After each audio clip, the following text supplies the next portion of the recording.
Bonjour à chacune et à chacun, je suis très heureux de vous retrouver pour ce temps de culte ensemble. Le Seigneur Jésus est au milieu de nous, il est avec nous. Alors on dit au milieu de nous, oui, parce qu'il est répandu dans nos cœurs par le Saint-Esprit. Alors mes frères et sœurs, prenons courage, continuons à être fidèles au Seigneur. On va de l'avant, on lui fait confiance, on ne maîtrise pas tous des éléments et des événements à venir, mais on sait une chose, c'est que notre Seigneur qui règne, lui, maîtrise toutes choses. Il est au contrôle de toutes choses. Et c'est pour ça que c'est important pour nous juste d'être fidèles, de lui faire confiance et de continuer à avancer ensemble dans cette thématique que nous avons commencé il y a quelques semaines, les desseins de l'Éternel. Notre 5e partie et juste avant de commencer, on va prier ensemble et demander à Dieu toute sa grâce. Nous voulons te rendre grâce, Seigneur, et te demander justement qu'encore une fois, en cette matinée, en cette journée, toute ta grâce surabondante vienne se répandre sur nos cœurs et nos vies, et sur ce moment de partage de ta parole, afin que mes bien-aimés frères et sœurs, les amis qui viennent, qui nous rejoignent, qui écoutent ce message, puissent être touchés par ton amour, puissent être touchés par ta grâce, puissent ouvrir les yeux, puissent être encouragés, réconfortés, consolés. Tu es celui qui ne change pas, et dès maintenant nos yeux sont sur toi, nos yeux à tous, les miens aussi, parce que je suis bien conscient que sans toi je ne peux rien faire, je ne peux pas porter de fruits. Sans toi, cette parole qui sera apportée n'aura aucun impact ni aucune efficacité. Mais avec toi, tout est différent. Notre désir, c'est de t'être fidèle jusqu'au bout. C'est de bien discerner tes voies et ta volonté, Seigneur, et de connaître ton cœur. Merci, Seigneur Jésus, que ton Saint nom soit glorifié au travers de ce culte. Amen. Ainsi, nous continuons donc notre partage sur les desseins de l'Éternel. Je vous rappelle que le proverbe 19 et au verset 21 nous exprime bien cette réalité. Nous faisons des projets, et il y a beaucoup de projets dans le cœur de l'homme, mais ce sont les desseins de l'Éternel qui s'accomplissent. Et si on s'arrête un instant pour réfléchir à tous les projets que nous avions et qui n'ont pas pu aboutir, tout simplement parce que personne ne pouvait imaginer ce qui allait arriver avec le Covid et cette paralysie mondiale, eh bien, je crois que nous pourrions trouver des projets en grand nombre qui ont été annulés, qui sont tombés à l'eau. Mais Dieu, lui, n'a pas été pris au dépourvu. Le Seigneur savait toutes choses. Et il est important pour nous de toujours remettre nos projets entre ses mains. Parce que les projets de l'homme, même s'ils sont nombreux, ne s'accomplissent pas toujours. Par contre, les desseins de l'Éternel, eux, s'accomplissent. Et pour les enfants de Dieu, nous voulons nous rappeler que notre vie est dans sa main. Notre destinée est dans sa main. C'est lui qui conduit nos vies. C'est lui qui dirige nos pas. C'est lui qui connaît, qui maîtrise et qui contrôle le commencement et la fin. La parole de Dieu nous dit qu'il n'a ni commencement ni fin. Il est l'alpha et l'oméga, le premier, le dernier, le commencement et la fin. Il est éternel. Et si on parle des desseins de l'Éternel, c'est parce que son nom même nous parle d'un Dieu qui n'a ni commencement ni fin, d'un Dieu illimité, d'un Dieu infini, d'un Dieu éternel dans toutes ses dimensions. Et son amour aussi est éternel. C'est lui qui dira « Je t'aime » d'un amour éternel. Comprenons, saisissons encore l'amour de Dieu pour chacun d'entre nous ce matin. Soyez encouragés, mes frères et sœurs. Et soyons encouragés, réalisons combien il nous aime. Et que si ce sont ces desseins qui s'accomplissent, eh bien ces desseins sont parfaits. Et tout ce qu'il fera, tout ce qu'il mènera à bien sera toujours parfait parce qu'il nous aime. Son amour est éternel. Alors on regarde devant nous, dans quelques semaines, quelques mois, ce que nous ferons, ce que nous pourrons faire. Tout le monde pense aux vacances d'été. On regarde à droite, à gauche les reportages, les gens qui pensent déjà aux plages, qui aimeraient aller voir leur famille. Des projets, encore des projets naissent et beaucoup de projets naissent dans le cœur de l'homme. Alors à l'abord de ces situations et de cette période, de cette saison estivale, ne laissons pas de côté ce verset, cet enseignement. Gravons-le dans nos cœurs. Il y a beaucoup de projets et il y en aura encore beaucoup dans le cœur de l'homme et beaucoup pour cette saison estivale. Mais rappelons-nous, ce sont les desseins de l'Éternel qui s'accomplissent. Et ces desseins sont parfaits. Ces desseins sont immuables. Ces desseins nous dépassent. Ces desseins sont insondables. Et parmi ces desseins arrêtés d'avance selon sa préscience divine, Dieu a dit « J'envoie mon Fils ». Alors Christ est venu, il a donné sa vie pour chacun d'entre nous. Voici le mystère de Dieu, Christ, la sagesse de Christ, la présence de Christ, la personne de Christ. Beaucoup de gens, dans les temps dans lesquels nous vivons, essaient de trouver des choses mystérieuses, même spirituelles. Essaient de découvrir de nouvelles choses mystérieuses qu'on n'a jamais enseignées. Essaient de creuser des choses mystérieuses. Mais la parole de Dieu nous dit clairement, le mystère de Dieu, c'est Christ. Christ et rien d'autre. Christ et personne d'autre. Et il a été révélé par le Saint-Esprit à ceux qui croient et qui s'approchent de lui avec un cœur d'enfant. Voilà pourquoi lui-même dira, dans Matthieu 11, 25, « Je te loue, Père, de ce que tu as caché ces choses aux sages et à ceux, en réalité, qui se croient sages, intelligents et qui manquent d'humilité. Car tu les as révélés aux petits enfants. » C'est une leçon d'humilité. On va continuer dans la parabole des veilleurs. Je vous rappelle que nous avions choisi de prendre un virage vers un autre titre. Loin de moi l'idée de mettre de côté le titre de la parabole des 10 vierges, parce qu'il est valable et il est tout à fait biblique. Seulement, comme nous l'avions déjà expliqué, Jésus lui-même ne donne pas ce titre de la parabole des 10 vierges. Il ne dit pas « je vais vous raconter une parabole, la parabole des 10 vierges ». Mais il nous dit « voici, le royaume de Dieu sera semblable à 10 vierges ». Alors on l'a intitulé comme ça pour donner un titre. Mais du coup, nous pouvons quand même nous permettre de trouver un autre titre. En nous appuyant par exemple sur le verset 13 de l'évangile de Matthieu au chapitre 25, où la parole de Jésus elle-même est prononcée comme, j'ai envie de dire, une alarme, un avertisseur sonore et visuel. Veillez donc!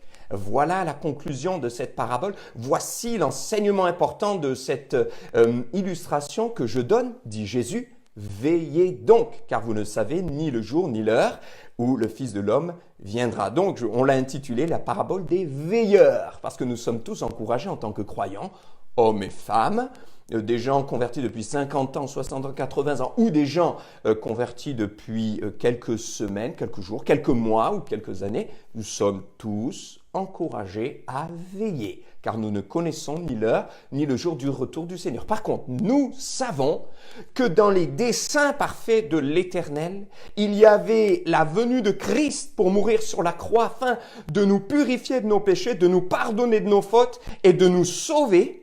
Christ a donné sa vie sur la croix pour nous sauver. Mais il est ressuscité et il a dit avant de partir, ne vous inquiétez pas, vous les disciples, parce que les disciples pleuraient. Ils avaient peur, ils ne comprenaient pas Jésus qui part. Imaginez un instant, vous avez vécu à côté de Jésus pendant 3 ans et demi. Il était ce Seigneur extraordinaire, ce berger d'amour qui vous réconfortait, qui vous rassurait, qui vous consolait, qui guérissait les malades. Je pense que les disciples devaient ressentir comme une atmosphère de force, une véritable sécurité. Ils devaient vivre dans un environnement d'assurance et de sécurité, de sérénité, de plénitude quand Jésus était là. Alors quand Jésus a dit « je m'en vais », mais les disciples ont paniqué. « Seigneur, non, ne t'en vas pas !» Et Jésus a dit « je m'en vais, mais je ne vous laisse pas orphelins. Je vous envoie mon Esprit Saint et je serai avec vous tous les jours jusqu'à la fin du monde. » Quelle grâce, quelle parole. C'est extraordinaire. Hein? Et la promesse s'est accomplie parce que Jésus est la vérité. Jésus dit la vérité. Donc, il a envoyé son Esprit Saint. Et le Saint-Esprit a rempli les croyants. Et Paul disait aux Corinthiens, votre corps est maintenant le temple du Saint-Esprit. Et toute personne qui accepte Jésus-Christ comme Sauveur et Seigneur reçoit le Saint-Esprit en elle. Et ensuite, elle peut vivre une expérience de la plénitude du Saint-Esprit, être inondée, immergée, c'est le baptême du Saint-Esprit. Et c'est une puissance de Dieu pour témoigner. Vous recevrez une puissance de le Saint-Esprit survenant sur vous, Actes chapitre 1, verset 8, et vous serez mes témoins. Et la puissance du Saint-Esprit les a saisis. Ils ont été les témoins de Jésus-Christ, malgré l'opposition, malgré l'oppression, malgré la persécution.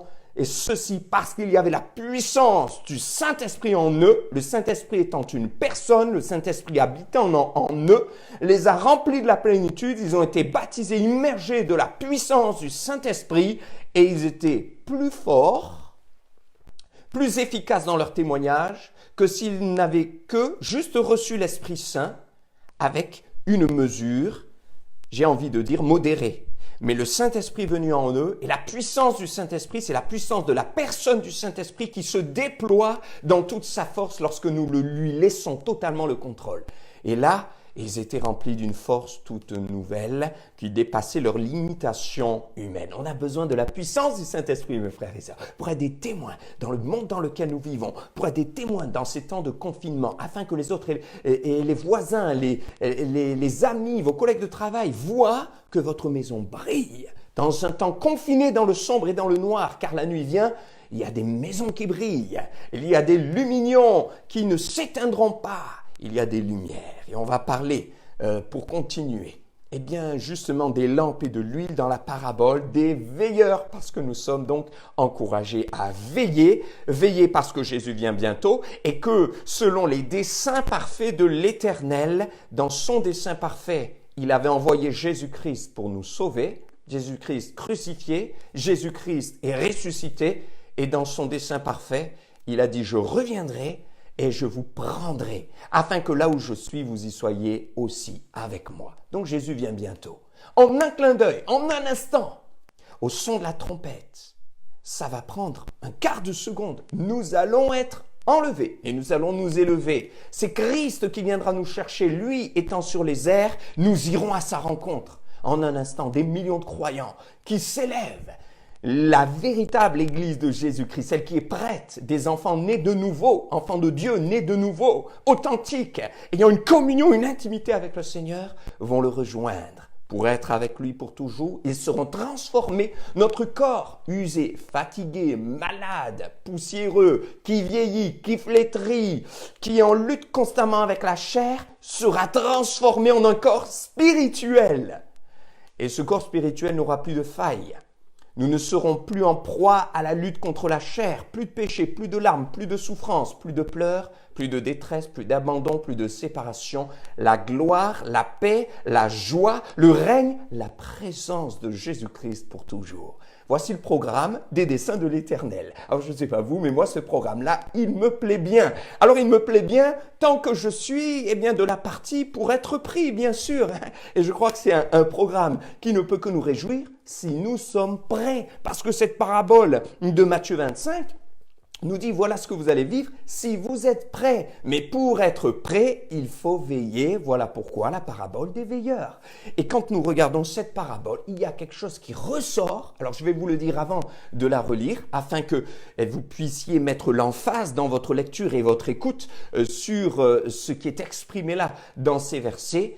Eh bien, ce qui ressort, c'est le besoin criant d'huile. Des personnes qui ont cet enthousiasme pour rejoindre l'époux et entrer dans la salle des noces, il y en a, ça n'en manque pas. Des personnes qui veulent être sauvées, il y en a, ça ne manque pas. Des personnes qui croient être prêts, il y en a, ça ne manque pas. Des personnes qui ont des lampes, il y en a, ça ne manque pas. Mais des personnes qui ont de l'huile, il y en a qui en ont. Et par contre, certains n'en ont pas, et ça peut manquer. Il y a un besoin criant d'huile dans les temps de la fin, un besoin criant d'huile dans notre monde, un besoin criant d'huile dans notre société, un besoin criant d'huile autour de vous. Mes amis, mes frères et sœurs, pourquoi tant de larmes autour de vous? Pourquoi tant de gens dans l'angoisse, dans la détresse? Pourquoi tant de gens dans la désespérance? Ils n'ont pas d'espérance, ils savent pas où ils vont. Parce qu'il y a un besoin criant d'huile. Pourquoi tant de chrétiens timorés? Dieu les aime, Dieu vous aime, mais il y a un besoin criant d'huile. Pourquoi tant de gens vivent dans la défaite alors qu'ils disent qu'ils connaissent Dieu, alors qu'ils lisent la Bible, qu'ils essayent? Parce qu'il y a un besoin criant d'huile. Pourquoi tant de jugements sur les uns, tant de jugements sur les autres? Parce qu'il y a un besoin criant d'huile. Pourquoi ce manque d'amour? Parce qu'il y a un besoin criant d'huile. Pourquoi un manque de vérité? Et on part tout azimut, chercher à droite, à gauche, toutes les dernières doctrines, toutes les dernières prédications sur Internet. Parce qu'il y a un besoin criant d'huile. Un besoin criant d'huile. Matthieu chapitre 25, verset 1er. Alors, le royaume des cieux sera semblable à 10 vierges qui, ayant pris leurs lampes, allèrent à la rencontre de l'époux. 5 d'entre elles étaient folles et 5 étaient sages. Déjà, le début du texte nous dit, le royaume des cieux sera semblable à. Jésus est en train de dire, c'est une prophétie, c'est prophétique, c'est arrêté. Voilà comment ça doit se passer, voilà comment ça va se passer. Non pas voilà comment j'aimerais que ça se passe. Parce que le Seigneur dit veillez, il nous prévient, il nous avertit parce qu'il voudrait que tout le monde soit sauvé. Il dit mais malheureusement, je vous annonce comment ça va se passer. Et voici comment ça va se passer, il en sera comme. Donc que nous le voulions ou pas, nous savons qu'au retour du Seigneur, certains seront prêts et d'autres ne le seront pas. Ma prière, mon désir, mes frères et sœurs, c'est que vous et moi, nous fassions partie de ceux qui sont prêts et que le maximum soit prêt. Donc il y a 5 vierges sages, 5 vierges folles. 5, les folles, en prenant leur lampe, ne prirent point d'huile avec elles, mais les sages en prirent avec leur lampe. Elles prirent de l'huile dans des vases. Et comme l'époux tardait, toutes s'assoupirent et s'endormirent. Au milieu de la nuit, on cria « Voici l'époux, allez à sa rencontre !»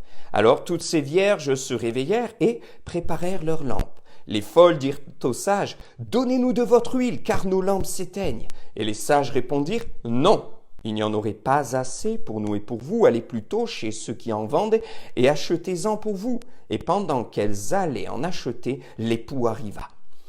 Et celles qui étaient prêtes entrèrent avec lui dans la salle des noces et la porte fut fermée. Plus tard, les autres vierges vinrent et dirent, « Seigneur, Seigneur, ouvre-nous !» Mais il répondit, « Je vous le dis, en vérité, je ne vous connais pas. Veillez donc, puisque vous ne savez ni le jour ni l'heure. Amen. » Ce matin, pour continuer notre partage et aller plus loin, nous allons voir premièrement les lampes, deuxièmement l'huile, troisièmement le rapport et les rapports entre les lampes et l'huile, et en conclusion, nous verrons l'importance de connaître Christ. Et vous verrez qu'il ne s'agit pas juste de s'adresser à des gens qui n'ont pas la foi ou qui disent « voilà, moi j'ai pas la foi ». Et il ne s'agit pas juste d'un message d'évangélisation pour dire « venez à Jésus ». Oui, c'est cela, mais plus encore, c'est aussi un message qui dit connaître Christ quand on croit le connaître.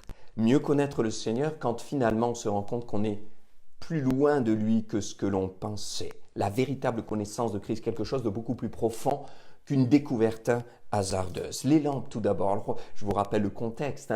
Jésus donne une image que les orientaux pouvaient très bien comprendre puisque à l'époque, au Moyen-Orient, les mariages se passaient ainsi et il y avait tout un cortège avec l'époux qui passait dans le village et donc les 10 vierges là représentent les jeunes filles d'honneur qui vont clôturer avec explosion de joie et de beauté ce cortège pour accompagner l'époux jusqu'à celle qui va devenir son épouse, jusqu'à sa fiancée et entrer ensemble dans la salle des noces. C'est pour ça que Jésus prend cette image, parce que les gens de l'époque comprenaient très bien.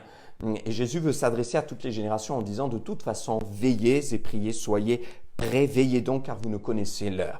Et donc, bien sûr, là, on ne doit pas interpréter, comme on l'a dit, chaque élément d'une manière toute particulière ou personnelle. Premièrement, parce que Jésus ne l'a pas fait. Or, quand Jésus a voulu qu'il y ait une interprétation particulière, il l'a donnée. Comme par exemple dans la parabole du semeur, où Jésus prend l'image des oiseaux, mais il ne nous laisse pas interpréter cela d'une manière générale, parce que là, ça représente spécifiquement le diable qui vient voler la semence, tout comme les oiseaux sont capables de picorer, bien sûr, les graines qui sont tombées le long du chemin. Quand il parle des épines, il veut absolument que nous sachions qu'il s'agit des soucis et des inquiétudes qui viennent étouffer la semence de la parole de Dieu qui est tombée dans les cœurs. Pourquoi? Parce qu'il ne veut pas qu'on l'interprète différemment. Il ne veut pas que l'on dise que les épines, ce sont les paroles mauvaises des uns, les critiques des autres. Certes, c'est quelque chose qu'il dénonce, ça, mais dans cette parabole, ça ne veut pas dire ça. Donc, vous voyez,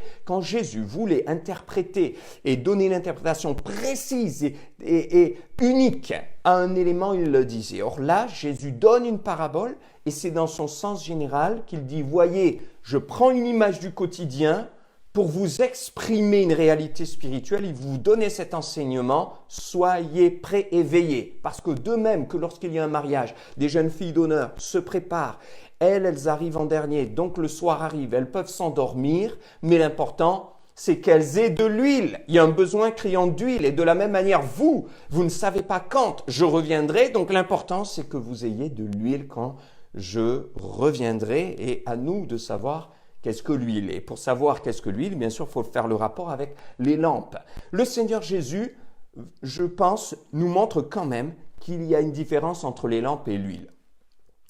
Pourquoi il y a une différence entre les lampes et l'huile? Parce qu'il prend deux éléments. C'est vrai qu'autrefois, pour s'éclairer, on n'avait pas, comme aujourd'hui, les lampes électriques, on n'avait pas, comme aujourd'hui, l'électricité. Alors, il y avait la lampe, le contenant, le réceptacle et l'huile qui permettait d'utiliser la lampe et donc d'allumer la flamme.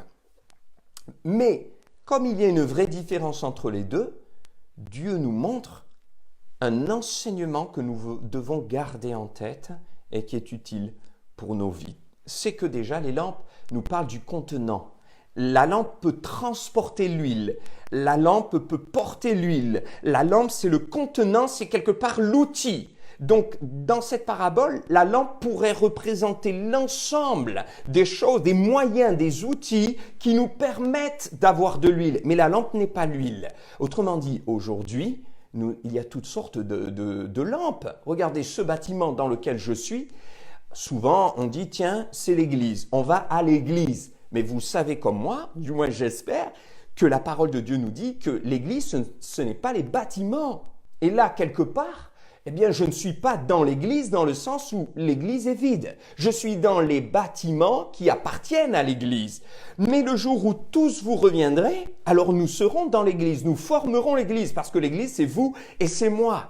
Mais par contre, ce bâtiment est utile, il est important, il est précieux, parce qu'il est comme cette lampe, ce réceptacle, ce contenant qui permet à l'huile ensuite d'être utilisée. Et dans ce bâtiment, on se réunit pour louer Dieu, pour chercher le Seigneur, chercher sa face, prier, pour qu'il y ait des dons spirituels, la parole de Dieu annoncée. Donc, vous voyez, la lampe et l'huile, eh bien le bâtiment, la lampe, et ce qui s'y vit à l'intérieur spirituellement, l'huile, c'est un exemple. Mais le bâtiment permet à l'huile de pouvoir être utilisée. Vous voyez, le bâtiment permet à l'église de se retrouver. Et de la même manière, la lampe permet à l'huile de pouvoir faire émerger la flamme. Ben, aujourd'hui, le bâtiment en général est fermé, plus ou moins. Et il va y avoir bientôt un premier déconfinement qui permettra surtout l'entretien des locaux, etc., puisqu'on n'a pas encore la possibilité d'avoir les rassemblements. Mais le Seigneur n'est pas limité, voyez, par le contenant, les réceptacles, par les moyens humains. Alors il a démultiplié les petites lampes qui permettent à l'huile de briller. Et partout dans vos maisons, partout où nous sommes dans nos maisons, il y a des lampes, c'est-à-dire des moyens pour que l'huile puisse être utilisée pour que la flamme brûle. Donc vos maisons deviennent des petites lampes. Je prends un autre exemple, la Bible. Eh bien, le livre en lui-même est comme la lampe, c'est-à-dire que le livre est utile, c'est un moyen qui me permet de rencontrer le Seigneur, sa parole écrite, mais ce n'est pas parce que j'ai le livre et parce que j'ai une Bible sur ma lampe de chevet que je serai sauvé. Parce que c'est l'enseignement qu'il contient qui va bouleverser ma vie et l'œuvre du Saint-Esprit au travers de cet enseignement. Donc c'est l'huile, l'enseignement qui va changer. Mais la lampe est quand même important. Alors aujourd'hui, Internet, les vidéos, certaines prédications, tant que bien sûr on est dans la parole de Dieu, dans la doctrine biblique et selon l'enseignement de l'Évangile, ce sont des outils, ce sont des moyens, ce sont des lampes qui nous permettent tout simplement d'avoir la facilité pour utiliser l'huile. Cette lampe, à l'époque ancienne, comme je le disais, avait un réservoir central d'1 à 2 cm et puis elle était moulée en terre cuite avec une petite queue pour éviter de se brûler et donc un bec d'où la flamme allait pouvoir sortir lorsqu'on allait enflammer le petit cordon de lin ou de coton qui y était mis par le bec d'une dizaine de centimètres. L'huile, donc c'est le contenu, on l'a bien compris. Alors autrefois, on utilisait cette lampe avec de l'huile végétale, de l'huile minérale. Plus tard, on a utilisé aussi de la graisse animale, de l'huile de baleine. Mais cette huile, elle était là surtout pour pouvoir enflammer la petite mèche de chanvre ou de coton qui était utilisée. Et ce qui est intéressant, c'est de voir que le réservoir était petit, il fallait constamment mettre de l'huile. Ce n'était pas un immense réservoir d'huile, mais il fallait l'alimenter régulièrement. Donc vous voyez, l'huile n'est pas le Saint-Esprit, en ce sens que Jésus ne le dit pas, Jésus ne spécifie pas d'une manière unique ce qu'est l'huile. Et aussi dans le sens, je vous donne un troisième exemple qui à mon avis ne pourrait que tous nous convaincre, c'est que le Saint-Esprit ne s'achète pas. Or là, les vierges sages, donc ce n'est pas n'importe qui, ce sont des personnes qui sont prêtes, qui ont une communion avec le Seigneur, l'Esprit de Dieu, vont dire aux folles, allez vous en acheter. Et les autres allaient s'en acheter. Mais est-ce que le Saint-Esprit s'achète ? Le Saint-Esprit ne s'achète pas. Et vous remarquerez d'ailleurs dans Actes chapitre 8 qu'il est parlé d'un certain Simon. Vous savez, en Samarie, lorsqu'il y a eu un grand réveil par la puissance de Dieu opéré au travers de l'évangéliste Philippe. Mais quand Simon, qui avait fait beaucoup d'actes de magie en éblouissant le peuple, a vu que finalement Philippe avait la vraie puissance, celle du Saint-Esprit, en voyant que les apôtres, parce qu'ensuite Jean est arrivé notamment, Pierre est arrivé, ils ont imposé les mains aux gens qui avaient reçu le Seigneur et ils ont été baptisés du Saint-Esprit, ces personnes. Et quand Simon va le voir, il va aller demander aux apôtres de leur donner le Saint-Esprit à prix d'argent. Et il va leur proposer de l'argent. Et Jean lui dira que ton argent périsse avec toi-même car tu as cru que le Saint-Esprit s'acquérait à prix d'argent. Vous voyez, c'est grave. D'ailleurs, Jean lui dit et que tu sois pardonné s'il est encore possible. Donc faisons attention, le Saint-Esprit ne s'achète pas. Et donc là, le Seigneur n'est pas en train de dire l'huile, c'est le Saint-Esprit que vous pouvez acheter. Par contre, c'est beaucoup plus général, c'est ce qui va me permettre d'être prêt. Qu'est-ce qu'il y a dans cette parabole qui nous montre qu'il y a une différence entre les folles et les sages? C'est ce besoin criant d'huile. Les folles n'ont plus d'huile. Nos lampes s'éteignent, on n'a plus d'huile. Donnez-nous de votre huile. Et les sages disent, on ne peut pas vous en donner.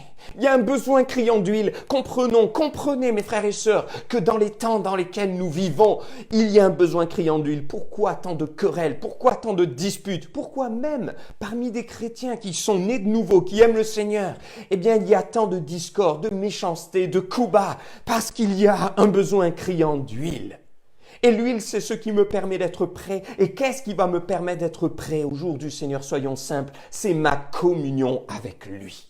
Ce n'est pas mon étiquette, ce n'est pas mon apparence, ce n'est pas mon titre, c'est ma communion avec lui. Mes frères et sœurs, dans les temps de la fin, des lampes, il n'en manquera pas.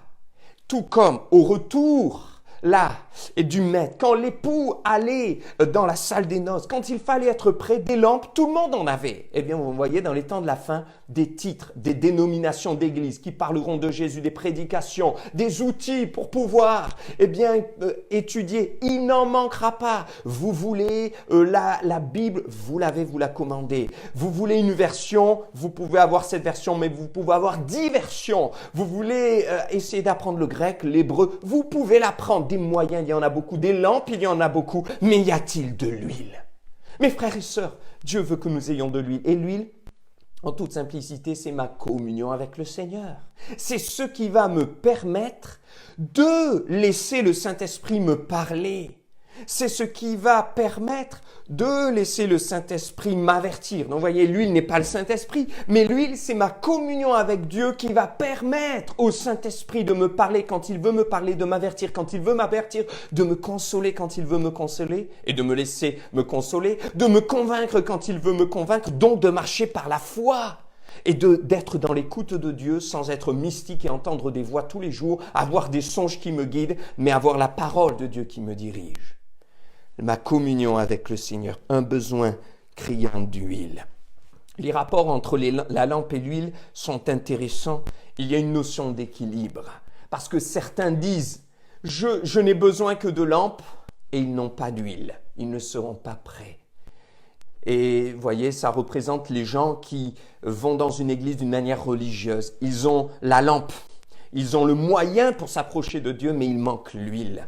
Ça représente des gens qui peut-être courent de message en message, de prédication en prédication, mais qui ne mettent pas en pratique la parole de Dieu. Ça représente des gens qui ont tout un environnement chrétien, un décorum chrétien, des objets, une croix, un chapelet, des outils. Et ils croient qu'ils sont protégés par cela. Ils ont comme la lampe, mais il manque l'huile. L'huile, c'est la communion avec le Seigneur. C'est une véritable intimité avec lui. C'est une relation véritable. Voilà ce que Dieu attend de nous. Un cœur à cœur avec lui, le connaître lui, réellement. Si j'ai la lampe, mais que je n'ai pas l'huile, la lampe devient simplement un objet de décoration. Il peut être beau, cet objet, mais il ne me servira de rien. Et vous pouvez passer des années à lire la Bible, si vous la lisez intellectuellement, et que vous ne voulez pas la recevoir dans votre cœur et vivre une relation avec Dieu. C'est comme si vous aviez la lampe. Une lampe ancienne, vieille, que vous avez toujours eue, que vous avez entretenue, astiquée, nettoyée. Mais il vous a toujours manqué l'essentiel, c'est l'huile. La lampe sans l'huile devient inutile. Faire des choses, soi-disant pour Dieu, sans une véritable communion avec Dieu, devient inutile. Essayer d'avoir une Bible maximum de versions sans réellement aimer la parole de Dieu devient inutile. Prier, pour essayer par superstition de faire en sorte qu'il ne vous arrive pas de mal. Vous priez, vous avez un moyen, vous avez comme une lampe, mais cette lampe est sans huile, c'est inutile. Si vous priez, priez avec foi, faites confiance au Seigneur, ayez un cœur à cœur avec lui. Et puis d'autres cherchent simplement l'huile sans la lampe. Ce sont des gens un peu anarchistes, des gens un petit peu livrés à leurs propres pensées et qui vous disent « Ah, moi, j'aime le Seigneur, je connais le Seigneur. » Alors, c'est vrai qu'il y a une recherche sincère et profonde, mais ils ne veulent pas de cadre. Ils ne veulent pas de lampe. Ils ne veulent pas d'église. Ils ne veulent pas de lampe. Ils ne veulent surtout pas d'autorité, surtout pas de pasteur, surtout pas de contrainte. Ils ne veulent pas de lampe. Or, l'huile, elle est utile, mais elle devient inutilisable si elle n'a pas la lampe. Et les vierges sages ont eu la sagesse de prendre de l'huile, mais elles ont eu la sagesse de ne pas laisser de côté les lampes. Elles avaient les lampes et l'huile, il faut les deux. Donc dans la vérité de l'Évangile, il y a la communion avec le Seigneur, il y a la profondeur avec Dieu, mais qui ne s'enlève pas, cette huile ne s'extirpe pas d'un cadre que Dieu a donné. Et Jésus a dit, si quelqu'un veut me suivre, qu'il renonce à lui-même, qu'il se charge de sa croix. Il y a des contraintes dans l'Évangile. L'Évangile, c'est pas juste c'est bon, j'aime Jésus, je crois en lui, je serai sauvé, tout est facile. Il y a des moments difficiles dans la foi, il y a un chemin, et pour le coup, on peut dire, là oui, il y a un prix à payer. Il y a un prix à payer. Mais c'est pas un prix à payer avec de l'argent, avec des choses humaines, avec du bois, du chaume ou ce qui périt. Mais c'est le prix du cœur et d'une véritable relation avec Dieu qui me pousse à une obéissance, à une soumission, à accepter un cadre que Dieu me donne dans lequel je pourrai grandir, tout comme l'huile dans le cadre de la lampe pourra être utile. Un rapport d'équilibre, un rapport de complémentarité, mais ensuite il y a une notion d'urgence, et l'urgence c'est le besoin criant d'huile. À la fin, beaucoup ont des lampes, mais seuls 5 ont de l'huile, et c'est ce qui fait la différence.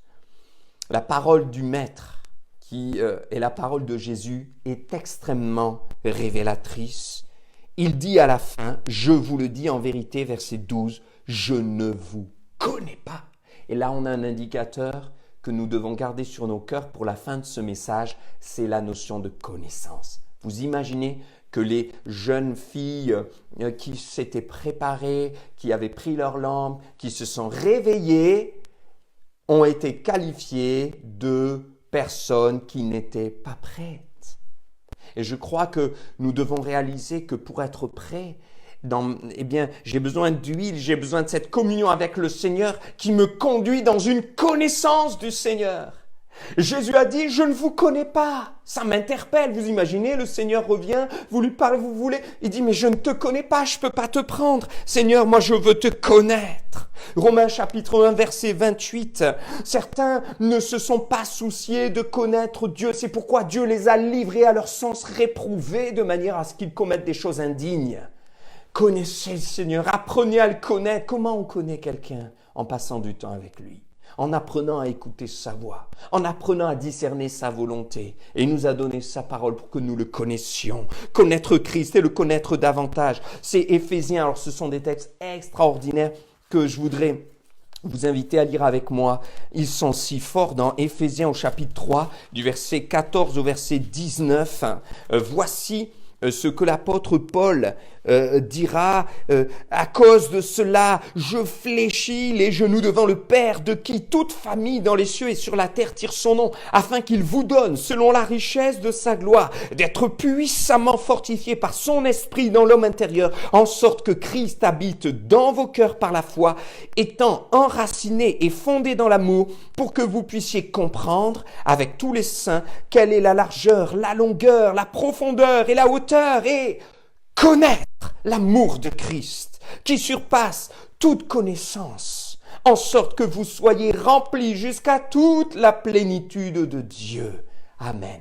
Connaître l'amour de Christ, mon frère, ma sœur. Dans cette réalité, nous sommes appelés à être des veilleurs, à être prêts. Ça passe par la simplicité de redécouvrir l'amour de Dieu, de connaître réellement ce qu'est l'amour de Christ, qui ne nous condamne pas, mais qui nous amène au pied de la croix, qui ne veut pas nous juger, mais pour cela, il faut être sous son pardon. Connaître l'amour de Dieu qui nous envahit, l'amour de Dieu qui nous garde, l'amour de Dieu qui nous presse, comme disait l'apôtre Paul. Mes frères et sœurs, est-ce que nous connaissons l'amour de Dieu? Beaucoup de gens parlent de Dieu, parlent de certains versets, mais connaissent-ils l'amour de Dieu qui vous enlace, qui vous enveloppe, qui vous réconforte, qui vous relève quand vous êtes au bout du rouleau? Lorsque vous êtes au fond du trou, l'amour de Dieu d'un père qui vous prend dans ses bras et qui te dit « Ma fille, prends courage. Mon fils, relève-toi. Je suis avec toi. » Connaître l'amour de Christ. Dans les temps de la fin, beaucoup de gens parleront de Dieu, mais ils ne connaîtront pas l'amour de Christ. Nous voulons être prêts. Connaître l'amour de Christ, avoir de l'huile. Un besoin criant d'huile, un besoin de la connaissance de ce qu'est son amour. Un besoin de la connaissance de sa personne lui-même, le connaître lui. Et que dire de ce texte merveilleux de l'apôtre Paul aux Philippiens et au chapitre 3, et je vais aussi vous inviter à le lire avec moi, un texte si puissant. À partir du verset 4 du chapitre 3, l'apôtre Paul dira « Moi aussi, cependant, j'aurais sujet de mettre ma confiance en la chair. Si quelqu'un croit pouvoir se confier en la chair, je le puis bien davantage. Moi, circoncis, le 8e jour de la race d'Israël, de la tribu de Benjamin, hébreu né d'hébreu, quant à la loi pharisien, quant aux ailes persécuteurs de l'Église, irréprochable à l'égard de la justice de la loi. Mais toutes ces choses qui étaient pour moi des gains, je les ai regardées comme une perte à cause de Christ. Et même je regarde toutes ces choses comme une perte à cause de l'excellence, de la connaissance de Jésus-Christ mon Seigneur, pour lequel j'ai renoncé à tout. Je les regarde comme de la boue afin de gagner Christ et d'être trouvé en lui, non avec ma justice, celle qui vient de la loi, mais avec celle qui s'obtient par la foi en Christ, justice qui vient de Dieu par la foi. Ainsi, je connaîtrai Christ et je connaîtrai la puissance de sa résurrection, la communion de ses souffrances. Je connaîtrai Christ. L'excellence de la connaissance de Christ. Vous imaginez, l'apôtre Paul disait, moi je pourrais me glorifier, je pourrais m'élever, m'enorgueillir plus que tous les autres de tout ce que j'ai fait, de mon statut, de mes titres, mais toutes ces choses, je les ai regardées comme de la boue. À cause de quoi? À cause de l'excellence de la connaissance de Jésus-Christ. Il nous faut mieux connaître le Seigneur. Le besoin que tu as, le besoin que j'ai, le besoin que nous avons, le besoin de notre génération, c'est de mieux connaître le Seigneur. Un besoin d'huile, une connaissance de Christ.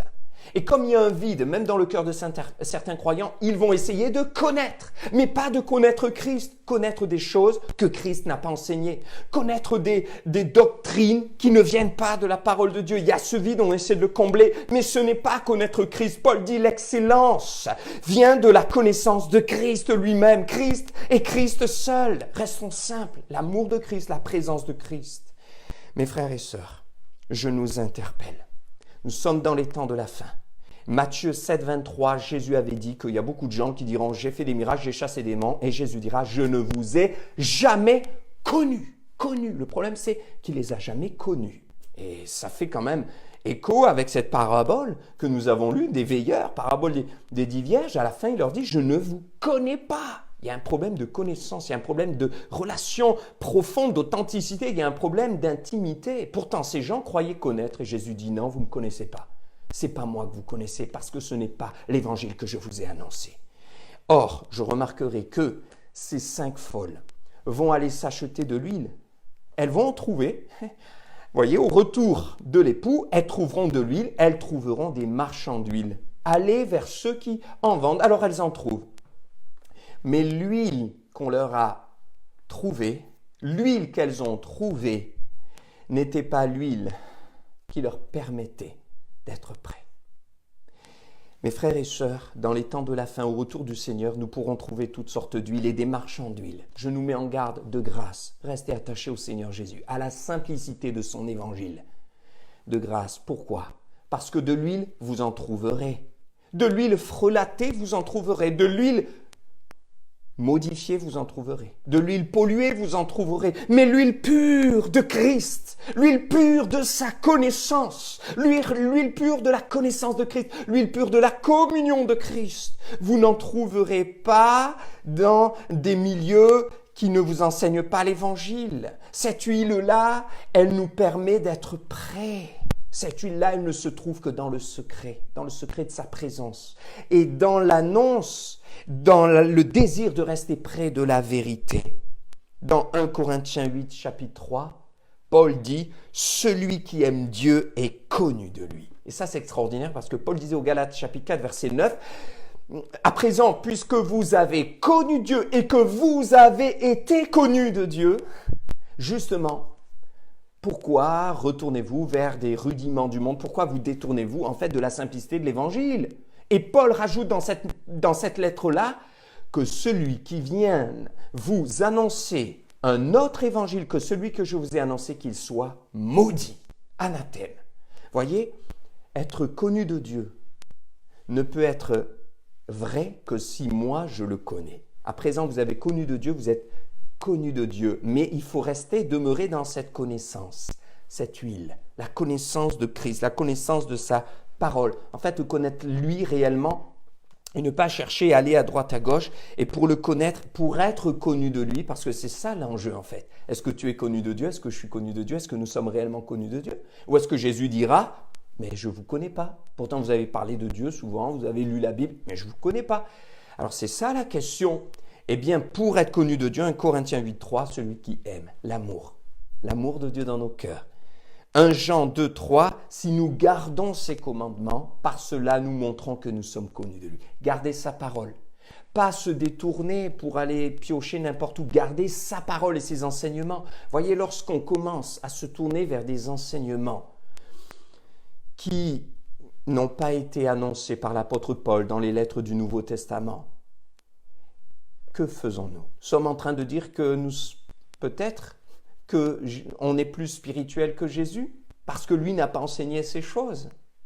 Peut-être nous sommes en train de sous-entendre que le Saint-Esprit a oublié un enseignement puisque Paul ne l'a pas annoncé, il ne l'a pas enseigné. Et Paul s'est évertué à dire dans Colossiens chapitre 2 verset 2 que la seule chose, le seul mystère qui a été révélé par Dieu, c'est Christ, c'est tout. Et il n'a pas parlé des liens intergénérationnels, il n'a pas parlé de doctrines étrangères qu'on n'a jamais vues dans la Bible. Un chrétien peut être possédé par un démon, mais toutes ces choses-là, mes frères et sœurs, c'est de l'huile frelatée qui ne vous permettra pas d'être prêt, mais qui va vous éloigner de la vérité. Dans Éphésiens chapitre 6, verset 19, l'apôtre Paul ainsi rappelle encore une fois, il a dit « Priez pour moi, juste pour qu'il me soit donné d'annoncer le mystère de l'Évangile. » Et le mystère de l'Évangile, c'est Christ. Paul s'est pas évertué à annoncer toutes sortes de choses qu'on entend de nos jours. Aurait-il oublié? Le Saint-Esprit aurait-il oublié? Jésus aurait-il malencontreusement oublié? Non, soyons humbles et simples. Ce n'est pas l'évangile de Jésus-Christ si ce n'est pas enseigné dans la parole de Dieu comme une doctrine. Alors certains vont trouver des versets, mais soyons prudents, mes frères et sœurs. Parce que Pierre le dit dans sa deuxième lettre au chapitre 3 et au verset 15, certains tordent le sens des Écritures pour leur propre ruine. Alors ils utilisent un verset et on peut très bien sortir un verset de son texte, de son contexte et en faire un prétexte. Et ainsi on en fait une doctrine, mais qui n'a jamais été développée par le Seigneur. Et qu'est-ce qui se passe? On vend de l'huile frelatée. Et dans les temps de la fin, il y aura des marchands d'huile frelatée, polluée, qui ne vous permettront pas d'être prêts. Cette huile que vous achetez, vous savez, on vous vend des séminaires, vous allez vous dépouiller, perdre votre argent, perdre votre temps. On vous invite à un séminaire de guérison, à une école de guérison. Vous perdez tout, votre temps, votre argent, et puis vous revenez et vous n'êtes pas guéri. Et le Seigneur dit, restez attachés à moi. Il y a un besoin criant d'huile. Ce manque que vous ressentez dans votre cœur, ce n'est pas un manque que vous trouverez à droite, à gauche, dans des séminaires, dans des choses qu'on vous propose. C'est pas ça. C'est un besoin criant d'huile. C'est la connaissance simple, pure de Jésus-Christ. Vous allez dire, mais je le connais, mais pas assez. Parce que l'apôtre Jean dit, celui qui croit connaître ne connaît pas encore comme il devrait connaître. Et la présence même de Christ me comble, me rassure, m'inonde. La présence même de Christ me suffit. Christ seul me suffit. Je n'ai rien besoin de rajouter à l'évangile et à la parole. Je veux juste de l'huile et je veux garder de l'huile dans les temps de la fin. Mes frères et sœurs, que le Seigneur Jésus-Christ nous permette de rester près de lui, de développer notre relation avec lui. Dieu nous a confiés, mes frères et sœurs. C'est un enseignement, c'est un avertissement. Pourquoi l'a-t-il fait? Dieu a lancé un appel. Je veux ton cœur. Je veux une relation avec toi. Je veux être ton Seigneur. Je veux que tu développes une communion avec moi. Je veux te dire que tu as besoin d'huile. Tu as besoin de mieux me connaître. Tu as besoin de redécouvrir la connaissance de Christ, l'excellence de la connaissance de Christ, l'excellence de l'amour de Christ. Oh, que le Seigneur vous bénisse abondamment. Je vais prier maintenant. Seigneur, merci pour ta présence, ton amour. Nous voulons mieux te connaître. Nous voulons toujours plus te connaître, davantage te connaître et réaliser que sans ton esprit, nous sommes loin de pouvoir te connaître. Et sans cette relation avec toi, notre huile diminue. Mais ce que nous voulons, c'est plus de toi, c'est être prêt, être des lumières, afin que d'autres voient qu'ils ont besoin d'huile. Et dans ces temps, dans cette génération où il y a un besoin criant d'huile, nous voici devant toi. Bénis mes frères et sœurs, encourage-les, encourage-nous tous à développer une relation intime avec toi, à prendre du temps avec toi. Alors que les frères et sœurs sont peut-être confinés, ont du temps, nous ne voulons pas l'utiliser à n'importe quoi. Nous voulons mieux te connaître, parce que c'est là l'huile pure qui nous mènera à une attitude qui te rendra gloire et qui nous permettra d'être de lumière dans ces temps de la fin et d'être prêts. À ton nom soit la gloire, l'honneur et la louange pour l'éternité. Amen. Amen. Gloire à Dieu. La semaine prochaine, nous partagerons la suite, la 6e partie, les desseins de l'Éternel, toujours la parabole des veilleurs en sous-titre, et la 6e partie concernera des vases précieux. Voilà, je vous laisse simplement le titre et pourquoi pas reméditer cette parabole avant dimanche prochain. Je vous dis à très bientôt, que le Seigneur vraiment vous encourage, vous garde dans sa paix et que nous puissions entretenir l'huile de la communion du Seigneur pour mieux le connaître lui. Soyez bénis. À très bientôt.